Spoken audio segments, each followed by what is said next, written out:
Twelfth class. चलिए, तो आप सभी को आज शिक्षक दिवस के अवसर पर बहुत बहुत शुभकामनाएं। आदरणीय प्राचार्य, उप प्राचार्य महोदय, सम्मानीय शिक्षकगण और देश के भावी कर्णधार प्यारे बच्चों,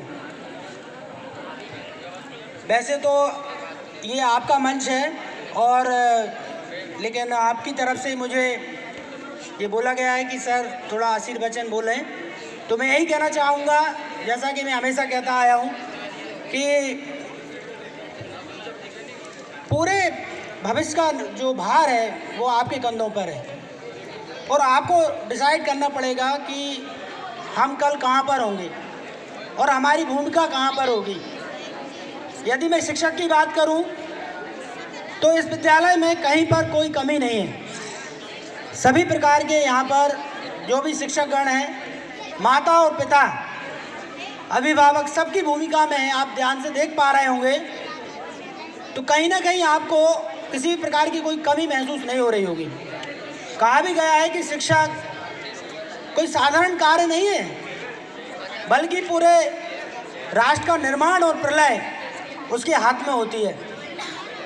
तो यदि आप अपने आप को जिन सुदृढ़ और सक्षम हाथों में महसूस कर पा रहे हैं, तो कमी केवल हमारी ओर से रह जाती है कि यदि हम इतने अच्छे ज्ञान के स्रोतों का, इतने अच्छे प्लेटफॉर्म का नवोदय विद्यालय शाहजहाँपुर, जिसके बच्चे पढ़ लिख कर आज चंद्रयान जैसे मिशन को सफल बनाने में अपना योगदान दे रहे हैं, सूर्य पर भी हमारे यान जा रहे हैं और निश्चित ही हम आगामी भविष्य में भारतवर्ष पूरे नवग्रह मंडल को, और नवग्रह मंडल को ही क्यों, पूरे आकाश गंगा को हम मथने जा रहे हैं, विचरण करने जा रहे हैं। और यदि इस प्लेटफॉर्म को आपने सदुपयोग नहीं कर पाया तो आप खुद सोचिए, आपसे ज़्यादा दुर्भाग्यशाली कौन होगा।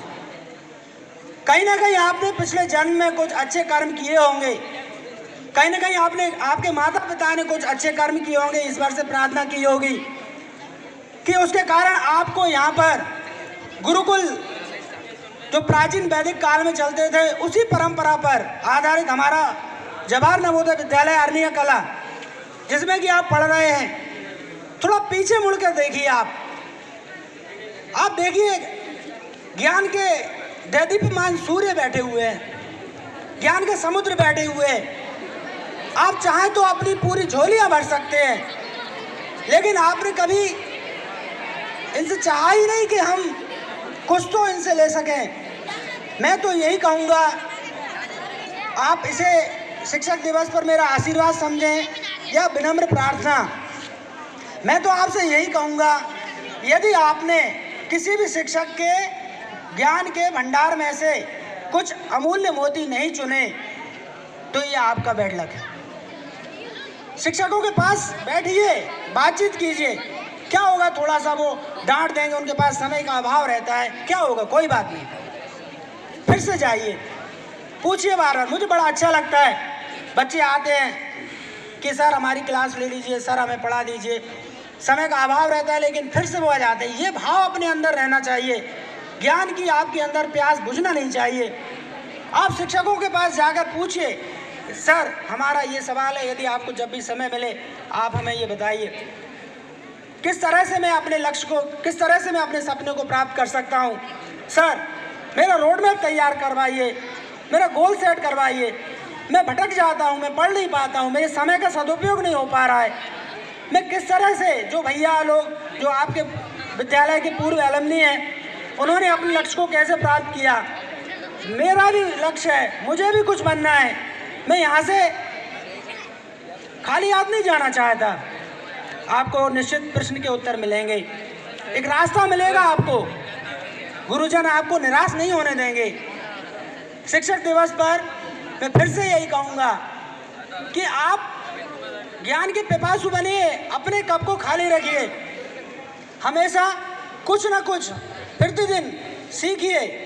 चाहे वो हो सकता है अंग्रेजी के 10 मीनिंग हो सकता है हिंदी के कुछ रस, छंद, व्याकरण या अलंकार हो सकता है उड़िया के कुछ शब्द या सेंटेंस हो सकता है मैथ की एक सर्व समीक्षा हो, विज्ञान का कोई प्रयोग हो, साइंस के कुछ कह सकते हैं केमिस्ट्री के नेम हो, फिजिक्स के आप कह सकते हैं कोई फार्मूले हो, आप समझिए बच्चों। मैं जहाँ तक देख पा रहा हूँ 2 या 3 साल का समय हो गया है, आपका समय यूं ही व्यर्थ जा रहा है। कभी मैं ये नहीं देख पा रहा कि बच्चे क्यों इस चीज़ का फ़ायदा नहीं उठा पा रहे हैं। क्या हम शिक्षकों के ये जो अनंत ज्ञान का भंडार है इसको ऐसे ही खाली रहने देंगे? याद रखिए, ये विद्या का भंडार है और कहा गया है कि विद्या के भंडार की है अपूरब बात, ज्यों खर्चे त्यों त्यों बढ़े और बिन खर्चे घट जात। यदि आप अपने शिक्षकों से, गुरुजनों से वास्तव में कुछ सीखना चाहते हैं, वास्तव में आगे बढ़ना चाहते हैं, तो इसमें आपका भी भला है, समाज का भी भला है, देश का भी भला है। तो मैं फिर से श्री गुरु चरणों में ये विनम्र निवेदन करूंगा, गुरु गोविंद दोऊ खड़े कागे लागू पाऊँ, बलिहारी गुरु आपने गोविंद दियो बताएं। और मैं एक और बात कहना चाहता हूँ, कभी कभी क्योंकि हमारा 24 घंटे का साथ रहता है, हम बच्चों को डांट भी देते हैं, थोड़ी बहुत थपकी मार भी देते हैं। कभी कुछ गलत होता है तो हम उनके कुछ उपकरण जो रहते हैं, इलेक्ट्रॉनिक उपकरण, आप समझदार हो, समझ गए होंगे, हम उनको तोड़ भी देते हैं। बच्चों, हमारा इसमें कोई हित नहीं है, कोई हमारा फायदा नहीं है कि हमें आपके मोबाइल तोड़ने में बहुत मजा आता है, नहीं। एक शिक्षक है, वो आपका भविष्य देख सकता है, आप 10 साल बाद कहाँ पर होगे, 20 साल बाद कहाँ पर होगे, आपके अंदर क्या कमियां हैं वो देख सकता है, वो बहुत ऊंचाई पर है। आप नहीं जान सकते कि आपका नुकसान किस चीज़ में है। तात्कालिक लाभ आपको दिखता है कि मेरा मोबाइल तोड़ दिया, तात्कालिक नुकसान आपको दिखता है कि उससे आपका क्या फ़ायदा हुआ। बच्चों, जब आप वहाँ से उठकर इधर आएंगे और शिक्षक की गरिमा को समझेंगे, उस पद पर आसीन होंगे, तब आपको समझ में आएगा आपके अंदर के जितने भी बुराइयां हैं, जितने भी अवगुण हैं, उनको दूर करने का प्रयास किया जा रहा है। कहा भी गया है कि गुरु कुम्हार शिष्य कुंभ है, गिन गिन काटे खोट, अंतर हाथ सहार दे, बाहर मारे चोट। यदि ये थपकियाँ नहीं पड़ेंगी, आपका आकार सुडौल नहीं बन पाएगा।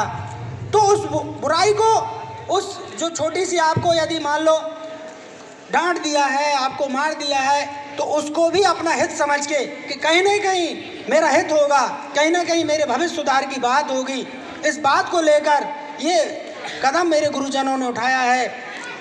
कभी गुरु से नाराज मत होना, कभी गुरु को नाराज मत करना। कहते हैं हरि रूठे गुरु ठोर है, हरि रूठे गुरु ठोर है, गुरु रूठे नहीं ठोर। हरि को मनाइए, हरि रूठ जाएंगे, गुरु उनसे आपको मिलवा देंगे, कोई फर्क नहीं पड़ता।